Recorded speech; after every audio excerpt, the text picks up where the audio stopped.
একটা পুরুষ মানুষের জীবনটাকেও ভেবে দেখেছে? নোরা ভিনসেন্ট অতি নামী ফেমিনিস্ট, হয়তো সবাই জানেন, জানি না যারা এখানে আমাকে গালাগাল করেন তারাই পড়াশোনাটুকু রাখেন কিনা।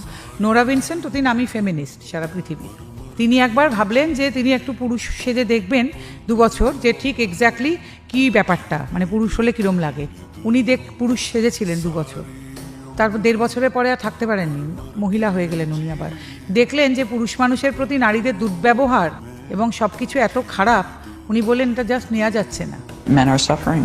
They have different problems than women have, but they don't have it better. They need our sympathy, they need our love.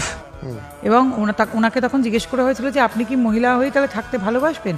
বললেন আগে আমি অন্য কারণে, ফেমিনিস্ট বলে থাকতে ভালোবাসতাম, এখন আমি অন্য কারণে থাকতে চাইছি মহিলা হয়ে। কারণ পুরুষদের যে প্রবলেম, পুরুষদের সঙ্গে যে দুর্ব্যবহার, পুরুষদের প্রতি যে মেন্টালিটি সমাজের বা মহিলাদের, সেটা জাস্ট নেওয়া যাচ্ছে না। সেই জন্য আমি মনে করছি আমি মহিলা হয়েই ভালো আছি।